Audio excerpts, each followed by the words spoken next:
Hey, Kelley, so great to have you joining us on the Nothing is Wasted podcast. Thanks for being here. Good morning. It's good to be here. You know, we were talking a little bit off air about how you got connected to the Nothing is Wasted community. And of course, I should have known that you got connected through Amy Sylvester, who serves on our team. She's a certified coach. She's on our staff. She's our community director. It's great. But she always connects us with really incredible people. So I should have known that, I'm like, man, Kelley's got an incredible story, an incredible way that God has shown up in her story. And so, of course, Amy would be the one to connect us, right? That's so cool. So cool. Listen, why don't you tell us a little bit about you and kind of your present day context, your family, and, give us a little bit of just kind of help us to get to know you a little bit. And then we're going to dive back into your story. Well, right now, I know everybody a lot of times starts off with their job, and I am a stay-at-home mom. I do a little bit of photography, but I would definitely say my main job right now is my kids. And I'm a homeschool mom. I have a 7-year-old little boy and a 6-year-old little girl. So that takes up all of my time and energy currently. Yeah. So I live in the Mooresville area, North Carolina.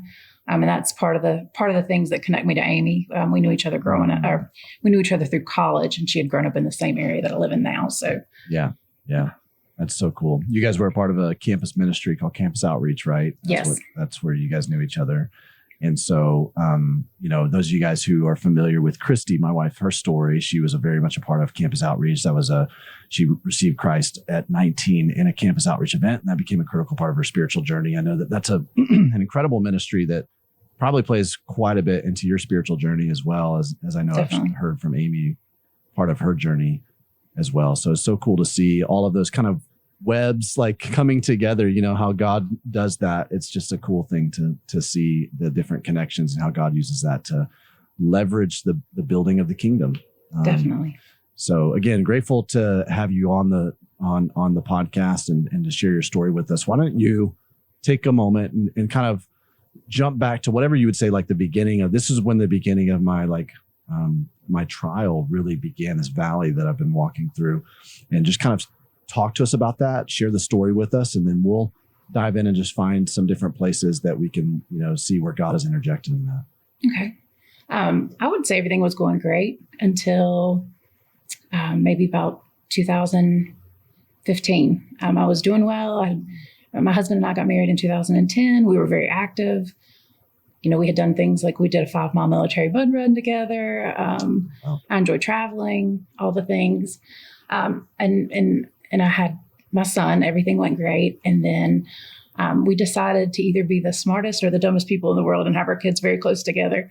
Yeah. And during my pregnancy with my daughter, just something changed. And I did not feel well. I just chalked it up to just pregnancy issues. And things progressively declined for me.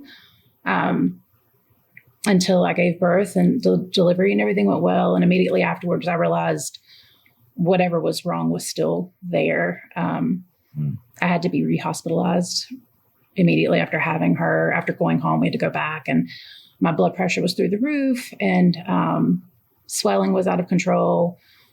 And they admitted me immediately because my blood pressure was so high, I was at risk of either a stroke or a brain bleed. And so at that point, there was mention of congestive heart failure, but it felt like it was just kind of tossed around lightly. It wasn't a diagnosis.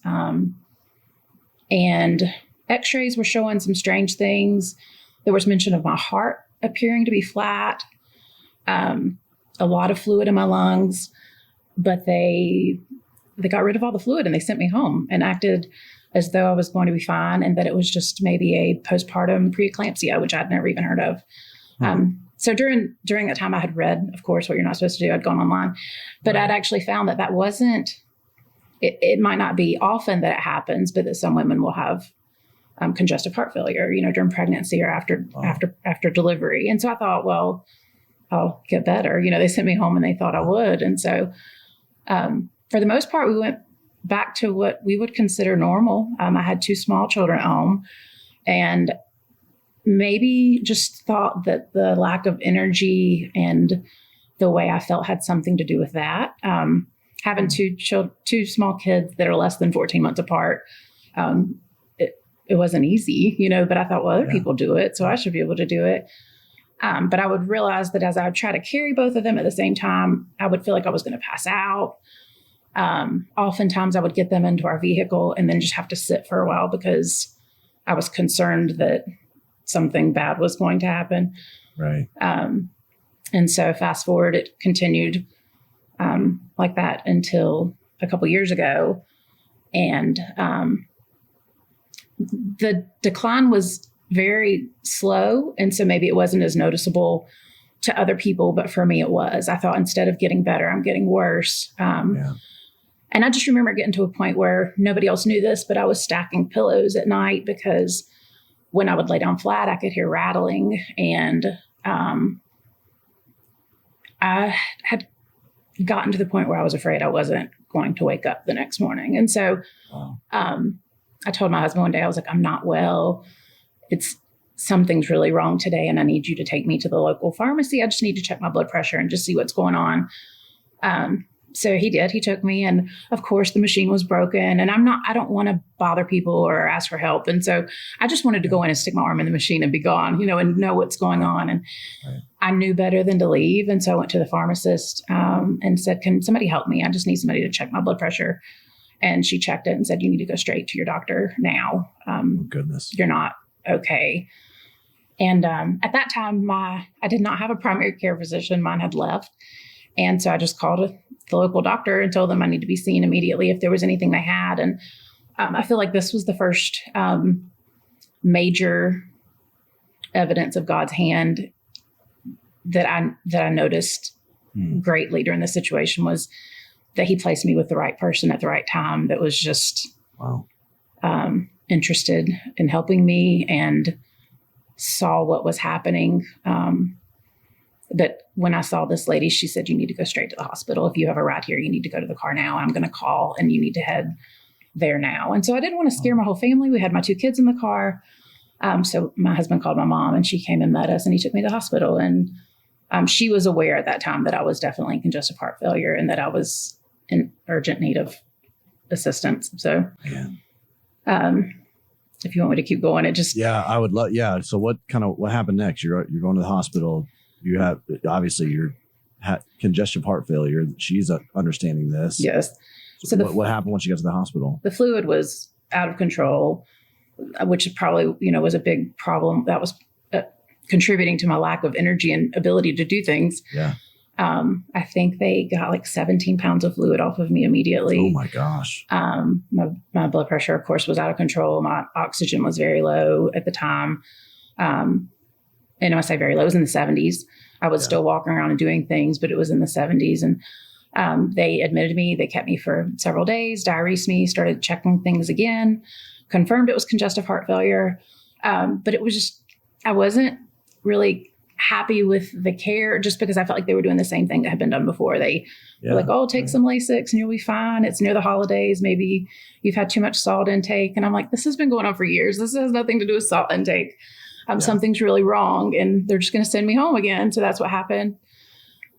So when I went back to that doctor that I told you about, that I feel like the Lord placed, in my path, she said, something's not right. And she referred me to a specialist, to a pulmonologist. And when I went, because I guess the hospital was just focused on my heart. When she sent me to this pulmonologist, she decided to do all the tests. And when they ran the test, they were like, are you having a bad day? And I was like, no, it's actually a good day. I'm feeling good today. And they were like, and I was like, they did a pulmonary function test and it showed that one of the numbers was like, my lung was only at 27%. Gosh. And so when she called me back in, she said, I need to show you some stuff. And when she had run the CT scan, it was able to look directly down to see what was going on. And she found that my heart had shifted completely into my left chest cavity and it was extremely compressed. And it was compressing my lung. So that was why I couldn't breathe, for a while. She said, I really think you're a good candidate for Duke Medical Center. I'd like to go make a call if you give me permission. And so I waited and she did, and they accepted me immediately. And so that kind of started the big part of the journey. So I went for a consult at Duke. They said, we definitely, you have to have a surgery if you want to stay around, long term.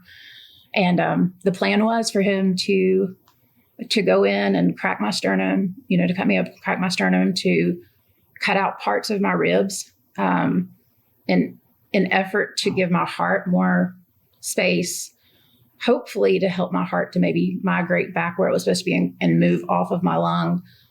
And so I knew it was going to be rough. And I guess this is the part to tell you that I was born with a birth defect called pectus, and it's where your chest is concave. So we knew this was an issue. When I was only 3, I had to have a major surgery where they went in and did the same thing. They cracked our sternum and they put a bar in our chest to try to create more space, because it was pushing against our heart. My brother and I both had the same surgery. When I was only 4, he was 3, he was like 7.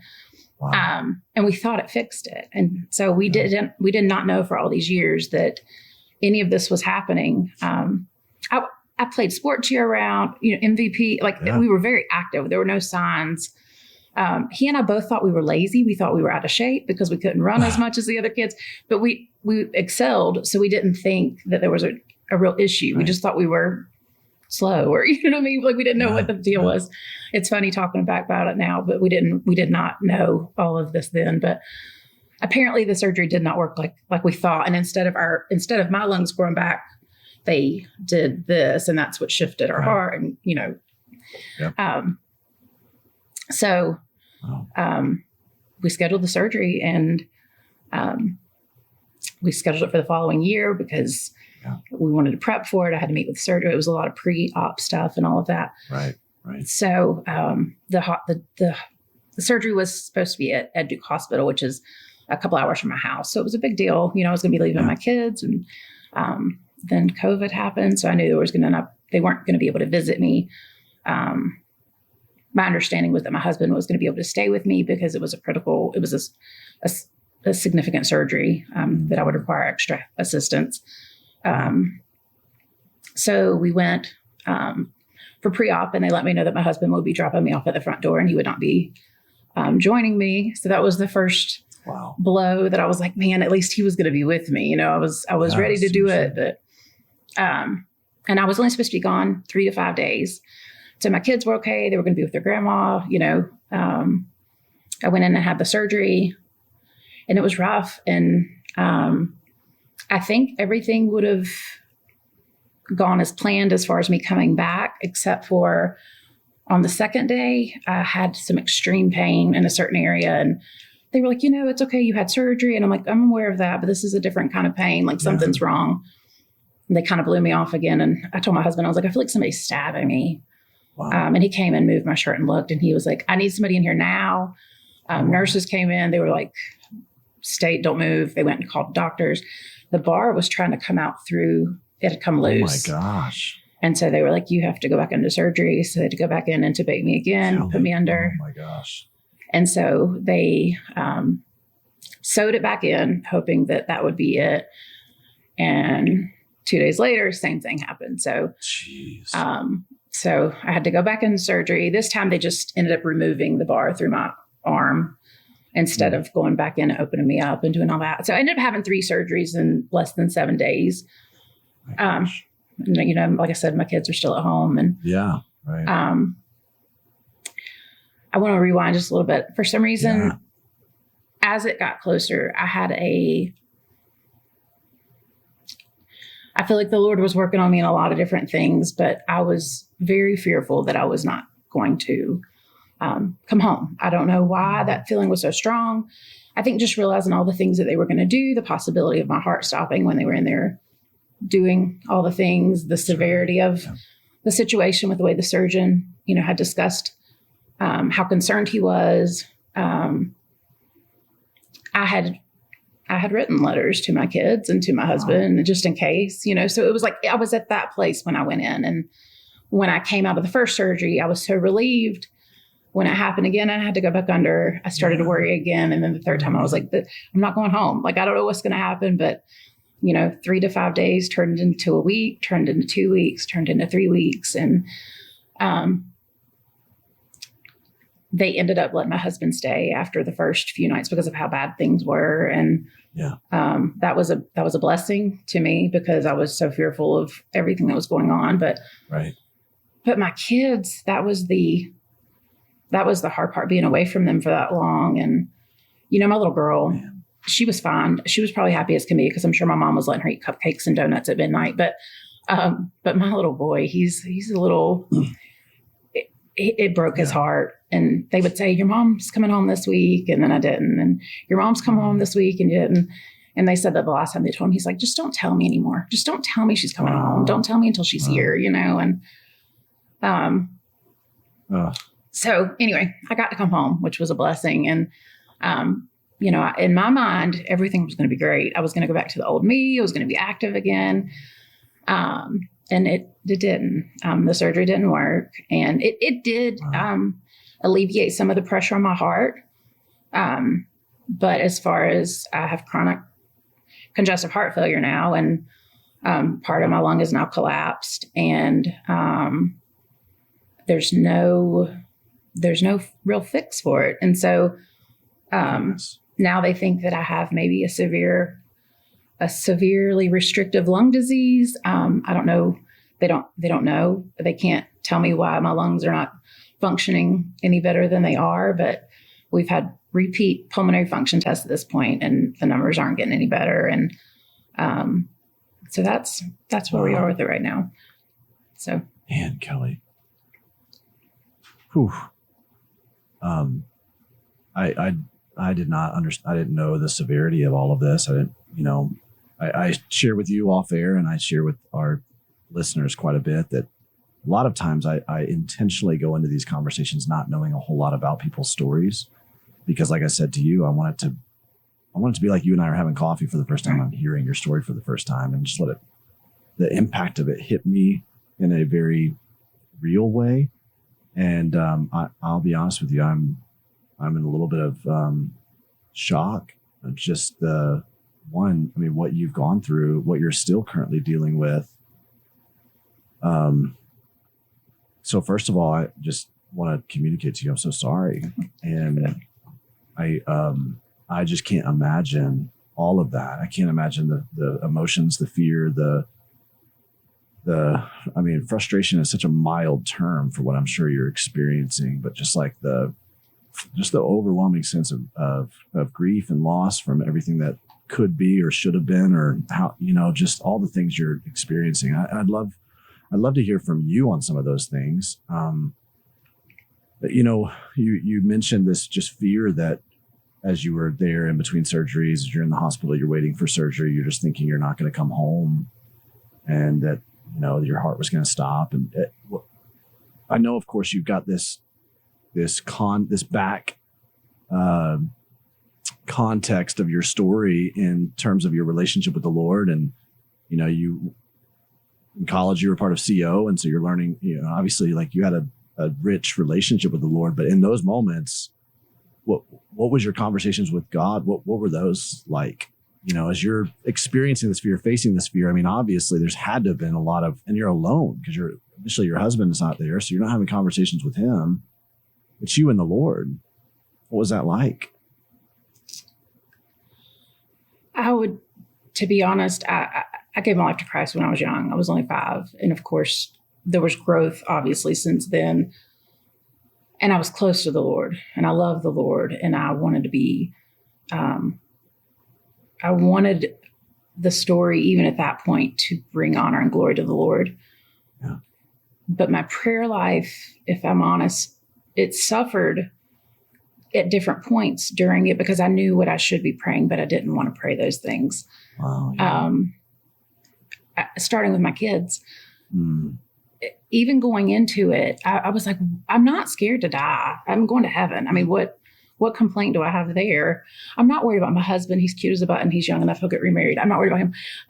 I'm worried about my kids, and I think like nobody will ever love my kids the way I love my kids. Nobody will ever take care of them the way that I do. And the thought of them being sad or missing their mom, like that wrecked me. And during that time, I had to think, what am I like, if I love them as much as I love them, how much does God love them, you know? And I hope this comes across the way I mean it. You know, during that time, I was thinking about Abraham and Isaac, and I thought, Wow. You know, he was willing to sacrifice his son, and God was not asking me to do that. But in a weird way, I thought Abraham had it easy, because if he did what he was supposed to do, Isaac was going to be with Jesus.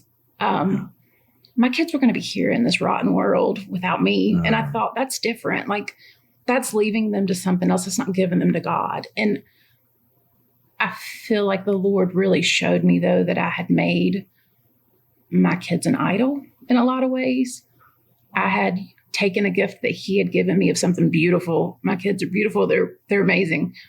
And I do believe that it's my greatest joy at this time, aside from serving the Lord, to be their mom and to have that responsibility of caring for them. But I had put them in front of the Lord in a lot of ways. And I was not trusting that they were his and not mine, and that he truly is the one that takes care of them. No matter what I think I'm doing, I'm not the one protecting my kids. I'm not the one, you know, he is doing those things. And so that was one of the first things that knocked me off my feet when I finally did begin to pray and have those conversations with God that were hard, that I needed to have, you know. So wow. I appreciate just the raw candor and honesty of, you know, I couldn't pray because I knew what I was supposed to, but I didn't want to. And I'm curious, Kelley, if, like, now as you look back on it, do you think God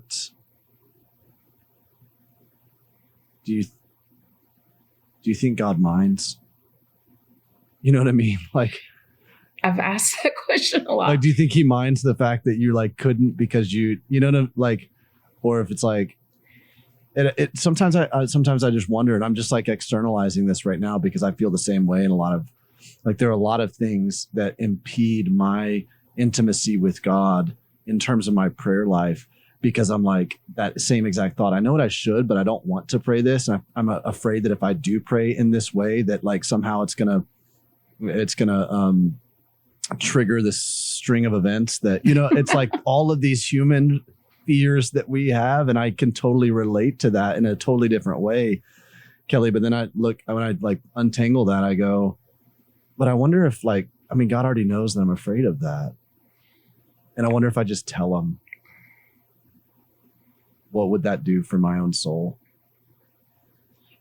You know, with things like that, I think there's ditches on both sides of the road, right? Like, I think I've heard, oh, it's fine, be angry at God. He doesn't mind, you know, be angry at God. I'm like, something about that doesn't feel right. And then there's, you can never be angry about anything, you know, that's sinful. And I'm like, I don't know if that, you know, we have flesh, you know, and our flesh is sinful. And it makes me think of even, like, with the story of Cain, how he's like, why is your countenance down? Like, fix it, fix your face, you know, basically is what he's saying. Like, I see something's wrong, fix it and get it right. And I feel like that's what he calls us to do. I feel like it's natural for our flesh to do these things, like to want to go against what the Lord wants us to do. And I think, you know, sometimes we think we get in this mindset of we better do what the Lord says or else he'll smite us, or, you know, whatever you want to say. But I don't think that's what it is either. I think he gives us these things for his honor and his glory and for our happiness and for our growth and for our joy. And it's like, how long did I struggle with that when I could have just given it to him right at the beginning and not wrestled with it for as long as I did? Like, it could have been an easier transition had I just done what I knew to do. And it was just to go to him instead of to try to carry it on my own, you know? And I feel like, so yeah, I mean, does it surprise him? I don't think so. Does he want better for us? I think he does. And I think we miss that part of it sometimes, is that it's for our good that we do it the way that he wants us to do it. You know what I mean? As well as for his, you know. Yeah. What an amazing, insightful thing that you brought out there with the Abraham, Isaac, you know, just that journey of your rest, just your processing right there. I mean, like, it was bringing tears to my eyes because I'm thinking about, you know, my late wife, and not too many months before, you know, her passing, she was wrestling personally with the whole Hannah and Samuel story. And so much so that she, 15 months before her passing, as we're like, I guess a little bit more than that, as we're getting the nursery ready for Weston, she made this sign that said, for the rest of his life, he'll be given over, all the days of his life will be given over to the Lord. And that came out of her own personal wrestling through this, of just like, Lord, I want so badly to close my hands around the protection and safety and care of my child that we're about to bring into this world. I'm sure on some level that's nearly every mom's wrestling, and you've experienced it and are experiencing it to a greater degree than most will. But, I remember that being so powerful after she passed, of just like, my gosh, like she walked through this like wrestling with the Lord. And, it's just like, I think no matter how any of our stories turn out, right? One, we don't have control over how any of our stories are going to turn out. But I think no matter what, we all have to come to terms with and come to this place of wrestling where we go, Lord, I trust you in our story. And what that means is I trust you in the stories of the people around me as well. My kids, my spouse, my friends, my parents, my grandkids, everything. It's like, I trust you. And like, as you said, Kelley, if you love your kids that much, how much more does the Lord love your kids? Right. But that's in our human finite minds that we don't often think that, right? But what an incredible, even in that moment, incredible journey the Lord was taking you on spiritually. Wow. You came back and you were expecting to kind of step back into life as normal and, heal from this, recover from this, hopefully fully, and be active again. And then you're met with this reality that that's not going to be the case, and on some level you have obviously now this like chronic illness or chronic disease that you're battling every single day. Now I wonder what your conversations with the Lord are like, as we kind of got a little bit of context of how you've had to wrestle with some things. Do you, to the degree you feel comfortable, do you mind sharing some of that with us? Because I know there are people who are listening to this and they're battling with that too, Well, I left out one thing that I do want to share that I think will feed into these conversations. The reason I was there the third week was we couldn't get my oxygen up. Every time they put me in the hallway to do a walk, my oxygen would drop. And I think that was happening some before I went because of the fluid overload, because of the heart being compressed. But it was significant at this point. It was like every time I'd walk, it was dropping into the 70s, sometimes the 60s. This is after the surgery, after they've given my heart room. And they're thinking, well, maybe it's just, you've had 3 surgeries and 7. You are so, fluids. I had, with already the compressed lungs, then they had double drains in both sides of my, because he had to go into both parts of my chest for the surgery. So the drains are constricting my breath. It was just, I couldn't even speak a full sentence. I'd have to speak a couple words, take a breath, because I couldn't get even a couple words out because I was so, restricted. So they thought maybe that had something to do with it, the trauma of the surgery and the healing. And they thought, well, it'll get better. And they're like, you need to go home on oxygen. And I was like, absolutely not. Like, I'm 39 years old and I came in here without oxygen. I came to get fixed. I'm not going home with oxygen. And so they're like, okay, we'll keep trying this, that, and the other. And they're like, we think you're going to be fine. Once the swelling goes down, you won't need it anyway. If you don't want to take it home, fine. So they released me and I come home and I'm happy to be home. I'm up and I'm moving around. I'm not moving fast, but I'm moving and I'm with my kids, so I'm happy to be back. The next week or two, things just weren't good. I was sitting more. I was laying more. I was concerned. And then I looked down one evening and I was like, babe, I think you need to take me to the hospital. My ankles were both the size of softballs. And I was like, oh, goodness, I'm not staying. I said, I'm not staying, but they need to get some of this fluid off of me. And I can't get it off by myself. I don't know what to do. Like the medicine's not working. And so my mom took my kids and we went and I thought I was just gonna be there for the night. I thought they would diurese me and send me home. And when they checked, my oxygen was in the 60s. And they looked at each other and went and got another machine, brought in more nurses. And they were like, you're not leaving. And I was like, no, we're not doing this, They ordered more tests. They thought I was having myocarditis. I can't remember all the things. They thought my heart was getting a layer around it that was stiffening up, and they started me on meds that was going to strip the outer layer of my heart. It was kind of anyway, they did all these tests, but my heart was functioning okay when they were seeing it was just compressed. It was unable to release all do whatever it was supposed to do.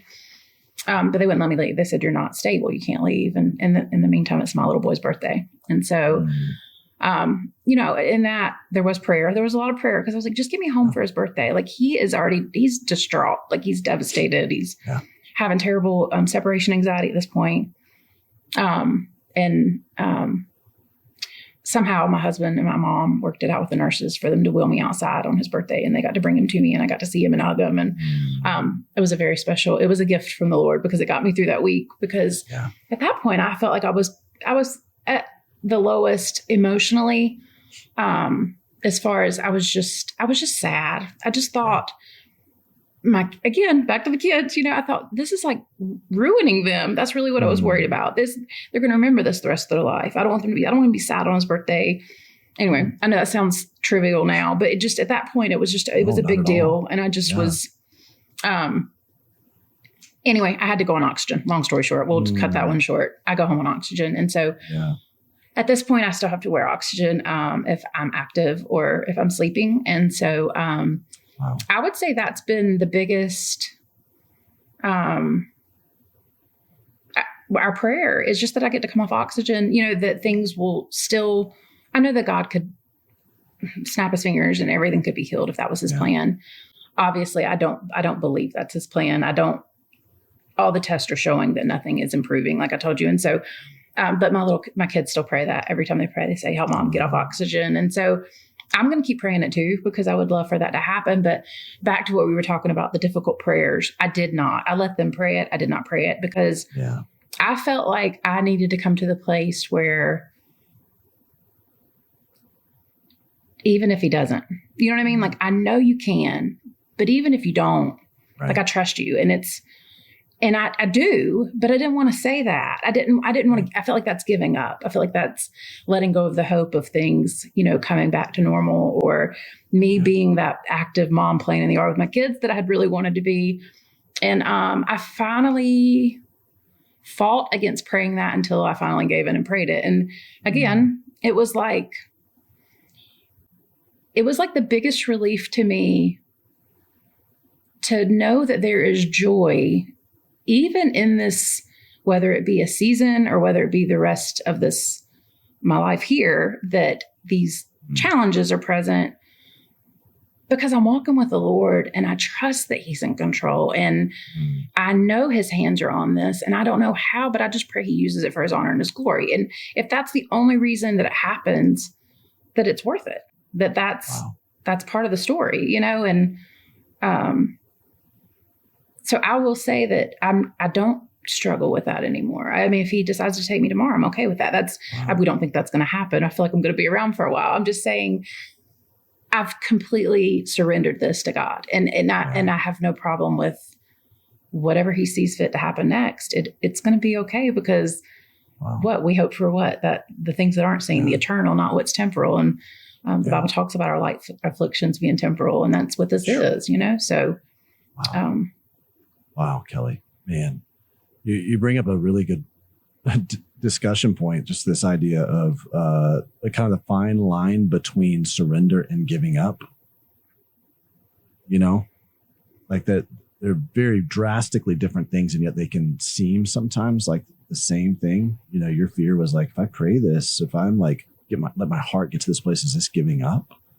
This idea of surrender, and it is they're very distinct. One is surrender is still like this hope for what is to come. You're able to surrender and hold on to hope at the same time. In fact, surrender usually brings about even more hope. Yes. Because it's hope in the right things, as you mentioned right there, this light and momentary affliction is producing for us an eternal weight of glory that far outweighs the former. That's what scripture tells us. And that even though where you are right now, I'm sure you probably wouldn't describe this as light and momentary affliction by any means. but there is something about what God is doing in it and through it that it says that it is producing for us or achieving for us, right? Which means we're kind of a passive agent in that.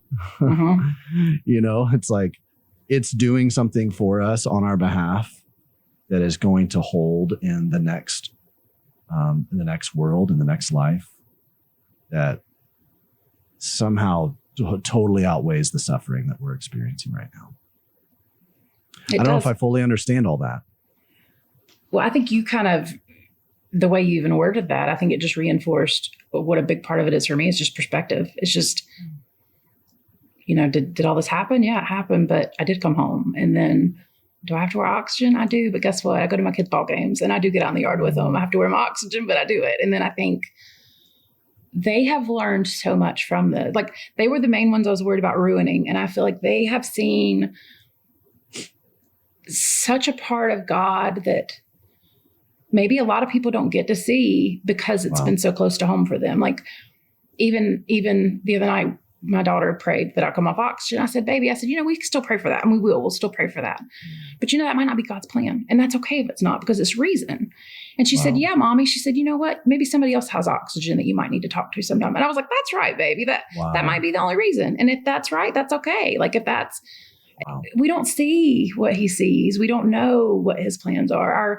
Our vision is so small compared to his overall view. And, the perspective of it is life-giving. It really is. It's just, my cousin, he was just about a year older than me. And a couple of years ago, he was diagnosed with brain cancer. And, we were buddies. And so we would check in on each other every week and find out how each other's doing. And, the Lord saw fit to take him home this past year. And, but I remember him talking. And one of the times I asked him, I said, how are you doing today? I'm sure you have good days and bad days. How are you feeling today?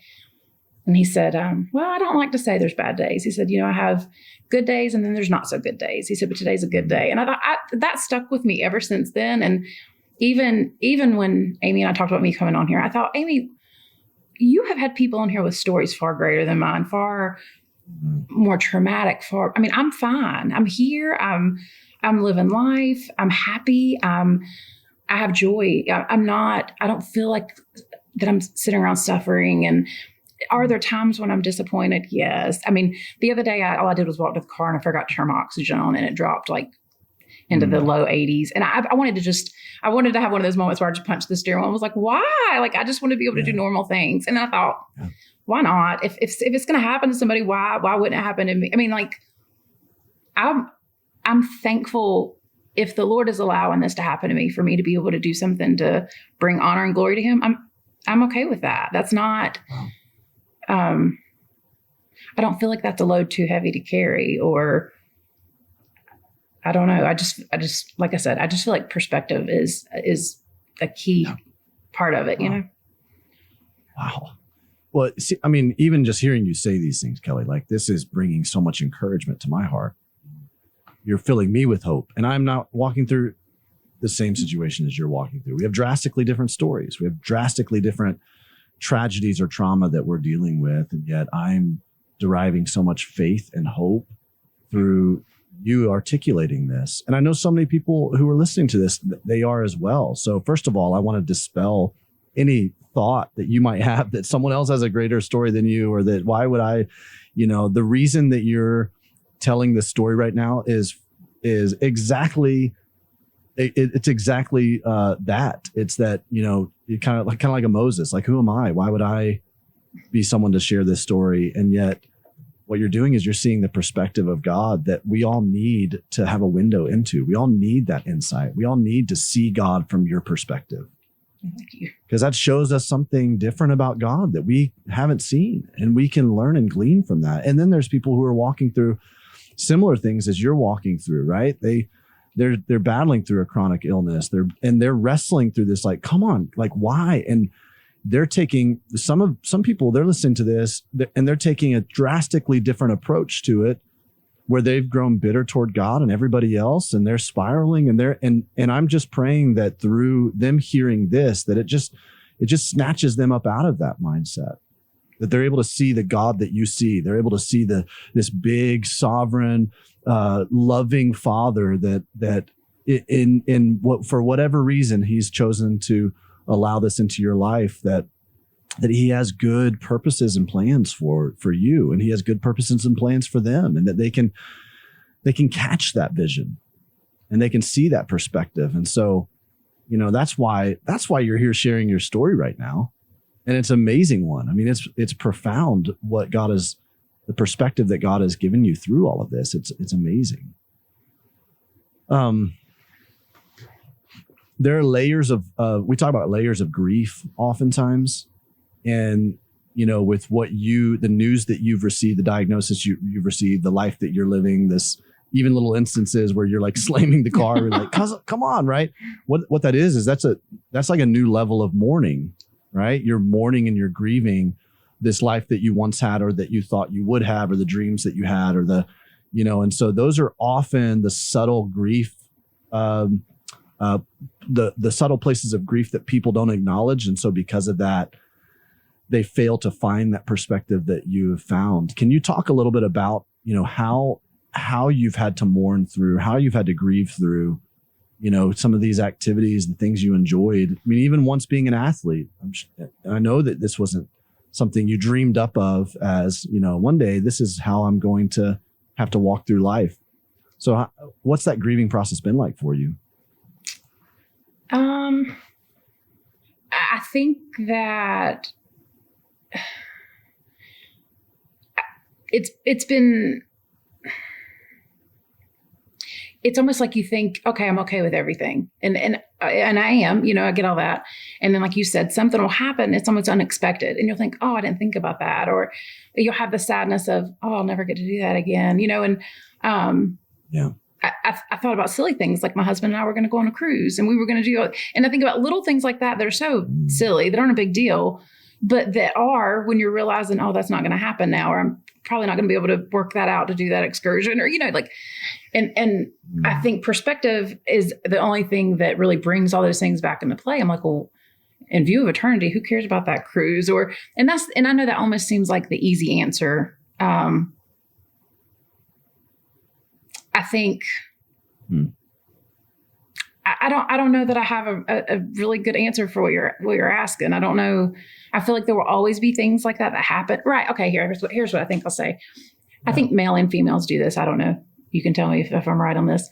Even as a healthy adult, even before all this happened, I could always look back and say, man, I wish I was back to when I weighed that much, or man, I wish I was back to when I was that active, or when I was hanging out with those people, or that was just a great time in life. You look back on things that you had, that you valued, and you realize that you miss them, Right.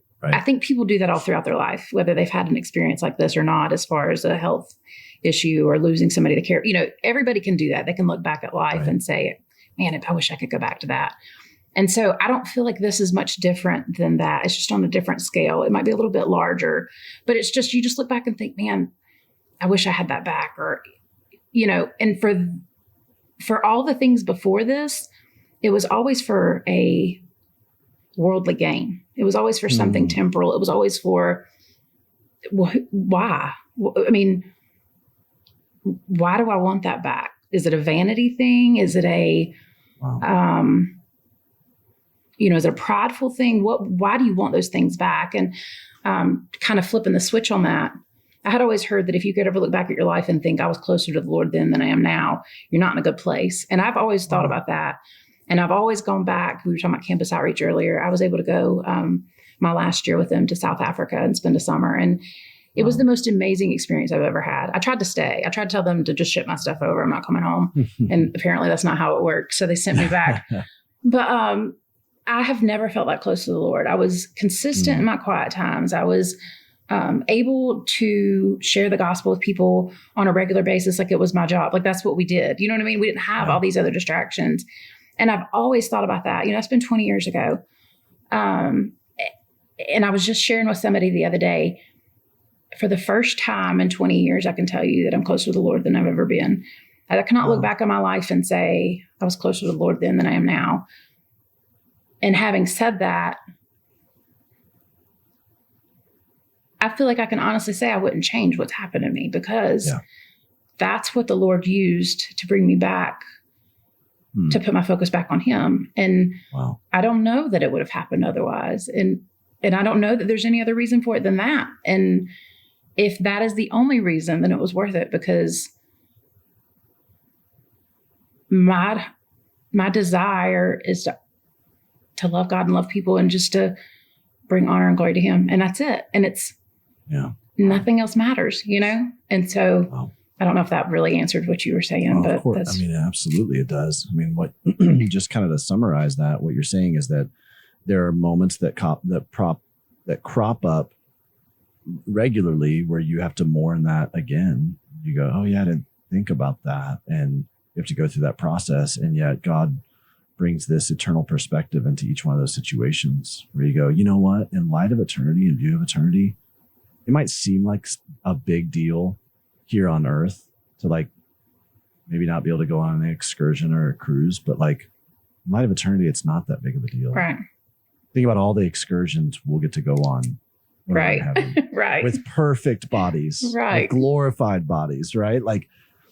Think that's what I want everybody to. I would highly suggest the book Heaven by Randy Alcorn to everybody who's listening to this or watching this, because I read it shortly after my wife's passing, and it provided me a perspective of eternity that I didn't have before. Because what I was trying to answer, or the questions I asked was well, what's her life like now? I wanted to be sure that it was filled with some kind of purpose or meaning, right? And that we weren't just up in heaven, like these angels, that were just, the little cherubs singing in a choir for all of eternity. That didn't sound very fun to me. That might be fun for about an hour or two, but it didn't sound like fun that for all of eternity, that's what we're doing. And then what Randy Alcorn talks about is he says, what we experience here on earth in a fallen and broken world is still part of God's creation, but it's just a foretaste, just seeing dimly what we're going to get to experience fully and finally when we're in his presence for all of eternity. We're going to be with the Creator. So there's an infinite amount of things that we're going to be able to experience that bring us so much joy here on earth. And so, just like we would plan for a vacation, or we would plan to go to some kind of destination, we learn about it, we figure out what do we want to do. We should do the same thing when it comes to heaven, but we often don't because we're so tied to earth. Right. And when you're walking through something like you're walking through, it actually shifts that perspective and begins to tether your heart to eternity. It tethers your heart to what's life going to be like then, right? And this might seem like a long time, but this right here is life is a vapor. It's just a short time that we're here and then we're gone. And so what I'm so amazed at, Kelley, is that you're choosing to say, hey, however long I have here, I'm going to ring this out for the Lord, for the gospel, for the kingdom. And my life is going to be about that. And I want to try to help other people with that perspective. And, in that, here's what's so beautiful about this. I'm sorry, I'm talking a lot more than I normally do, but I think there's something so powerful about what you're walking through right now. In that, your sanctification journey through all of this, your journey to become more like the image of Jesus, right, is actually very much a part of your kids' sanctification journey. I hope so. They're becoming more like Jesus because they're watching you. You're not sheltering them or shielding them from the reality of what's going on here, even though at first you're like, man, I'm messing them up. I don't want them to, right? They're going to be traumatized by it. No, you're not. They're actually becoming more like Jesus by watching you walk through this and walking with you in it. And it's like, man, can't we trust the Lord that he's got our kids? So really the best thing for us to do in all of this is no matter what our journeys are, is to become more like the person of Jesus. Yes. And then that's the best way we can parent our kids and bring them along in the journey, right? Yes. That's what I think with this. It's almost, I've thought about that this week even. I think, I was discipled, people use the terms, that's what CO, that was the terms we used, but discipleship, churches to have those programs. But I feel like I'm discipling my children right now. And I feel like, why would I not have thought to do that earlier? But it's like something you think you do later. And I feel like I'm trying to bring them up in that. I want to bring them up in the instruction and the admonition of the Lord. If the Bible talks about, I just want them to know who God is. Like we're going through the Bible together right now. And it was funny how you brought up about your wife with the Samuel story. Yeah. But we just read that this week and we talked about that. And that was such a highlight in one of our discussions about how they're his, they're not mine, and just even coming back around to that, us having those discussions now that I don't remember anybody having with me when I was that young. And it's almost like you think they're too young to talk about this. Well, they're not. They're not. And if they're coming up learning this about God, it's going to be instilled within them who he is and not something they have to figure out when they're 39 or 40 years old. You know what I mean? That's so good. Yeah, that's so good. I mean, you bring up discipleship programs in churches, and often a church's response to discipleship is like, let's put people in small groups and help them learn about God, right? And that's fine. That's great. It has its place.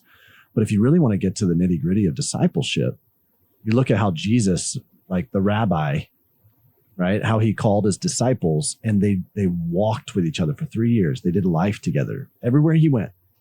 No matter what, God was doing something in Jesus too, right? He learned obedience through suffering is what scripture tells us, which is wild that Jesus had to learn obedience. So as Jesus is learning obedience through suffering, he's bringing these disciples along in the process, and they're gleaning from that, and they're watching him, you know, and even though they're falling asleep in the middle of the Garden of Gethsemane, they're experiencing this moment where Jesus is like, hey, I don't want to pray this prayer of surrender. I don't want to surrender this, right? But not my will, but your will be done. And so as Jesus is being discipled in some ways, he's discipling others just through the journey of it, not just through the instruction, but through the journey of it. And that's exactly what I'm seeing in your story, Kelley. Thank you. So here, all right. There are a lot of people who are that, you know, they are experiencing the same thing, and they're battling a lot of emotions and a lot of just kind of just dilemmas within the whole thing. Many people, especially in American culture, we like to think we're self-sufficient and we don't need help with anything. You know, I know you're in a space where you have to call on help sometimes. You have limitations. You know, how do you navigate that? How would you help someone else who's like, man, it's so hard for me to ask for help? And, you know, yeah, how would you say, like, you have seen the value of doing things as we, not just as me, in this whole process? I would say it would be exponentially harder were I not well connected with people who care about people. And I don't know how else to word that other than saying, looking back, you know, you can see steps along the way that lined up beautifully in the story. And one of the things was we joined a church right before my surgery. It was a whirlwind of events, but my best friend since I was 5, her husband is a pastor and decided to start a church. And he was, you know, best friends with my brother growing up. Our families knew each other. It was family. It felt like family that was doing this. Right. And my husband did not grow up with them, obviously, but he met them and was excited about it as well. And just a Bible preaching, Bible believing church. You know, people who love Jesus, who desire to point other people to Christ. And we joined it right before my surgery. And the way that they surrounded me, some of these people were people from the childhood church I grew up at, and some were new that we had just met. But all of them, it is so humbling. And I don't know, people, you know, whoever we're talking to right now, you know, people struggle with those things for different reasons. I don't want to say it's a pride issue. Part of it's just the way I was raised. I'm self-sufficient. You know, I'm very independent. Right. I bought my first house right out of college. You know, I didn't need my parents' hands on as much as, you know, some people do. It just was a different way to grow up and not feel needy. And it almost was a negative connotation for me. So it was very humbling, A, to need people, and B, for people to come out of the woodworks to help and to love on me and my family. The way they prayed for us and the way they showed up was, it was overwhelming. And if the people watching this, if you love the Lord, if you're not plugged into a local church, or if you are plugged in and you don't have that connection, there is so much value in a body of believers. That's what Christians are called to do, to love on each other, to be there for each other. And I will say that was probably the biggest source of help for me during our time and my family. I'm blessed with a large, wonderful, very loving, very caring family. And so it wasn't even that I had to ask for help. I was overwhelmed with it without even asking. And I didn't deserve that. And I know that not everybody has that. And so I understand that was something that I appreciate more than anybody will ever know. But so, if you don't have those things, if you don't have a family that's around you, there are people that want to help, and right. You just got to let them, Yeah. Wow. It's not always easy, but. Well, yeah. But, the origins of our faith, I mean, you look back at like an Eastern context, which Jesus grew up in an Eastern context. The early church was started in an Eastern context, not a Western context. The Eastern context is a lot more communal. It's a lot more community oriented. They understood they couldn't do it by themselves. They couldn't do life as a journey by themselves. They did it together. And I think it's something that we'll all find ourselves in situations, especially here in a Western context, where we're going to be presented with that, where it's like, you cannot do life alone. You will come to the end of yourself. And that's where the body of Christ, believers, that's where you need that group of people, that community, that team around you to help. And likewise need to be that for other people. Yes. So that's so good, Kelley. As we kind of close our conversation, here's what's interesting about your story is there's no resolve to it, right? Other than like what God's doing in you. Right. And I think that's the most beautiful resolution that is coming out of this, but the journey is continuing. You still face this every single day. There's no like pretty bow on the top of this whole thing. And so I think that's important to note, because there's so many of us who, we're in the middle of that journey, and we don't know if and when there's going to be kind of any kind of final bow put on the end of it. And so we are with Jesus, and that's part of the reality of what many of us are facing as we're listening to this. And so I just wonder, kind of some final thoughts, Kelley, if you're sitting having coffee with somebody who's struggling through some kind of a chronic illness or disease, and they're asking you for advice. They're like, Kelley, you've been walking this road for a while, and I just got this diagnosis. I don't know how to journey this. What kind of encouragement would you give them? I think scripture is probably the best way of communicating how I truly believe the Lord works through these situations. The Bible tells us that what tribulations work patience, and patience experience, and experience hope. And what is your hope in? Well, we're hoping for that, what we talked about earlier, what's to come. We're not hoping in the things here. And it's truly believing and digging in on that. The tribulations that's where the growth happens. That's where it's awful. It's awful when it happens. It's not fun. It's painful. But that's where you have a choice. Like we were talking about earlier, you have a choice to either go towards the bitterness and the despair or you dig in and you find out if your faith really truly is in the Lord, and you're in the fact that He says that all things work together for good. It was last night a quote popped up, and I even wrote it down because I thought, how convenient that popped up tonight. It was a C.S. Lewis quote, and it was, "We are not necessarily doubting that God will do the best for us. We are wondering how painful the best will turn out to be." And I thought that was pretty insightful and timely. I don't know how painful it's going to be. And a lot of it is painful. There's a lot of pain. And that's from us living in a fallen and a broken world. And that's not something we can escape. And if you've never been through something rough, you buckle up, because you might. Some people, very few people, I believe, walk through life unscathed by any major events that cause heartache and pain. And so just trusting that God is who He says He is, and that all these things are working together for good. And that's it. Wow. Kelley, you are truly an inspiration to me. Thank you. Even if it's not for anyone else, this conversation was for me. Now I know this was for so many people, and we're all just deriving a lot of hope and encouragement from you. And so I just appreciate so much that you'd be willing to spend time with us and share your story, just your authenticity, just the raw realness of, how you're communicating. This is what I'm going through, and this is the hope that I'm holding on to.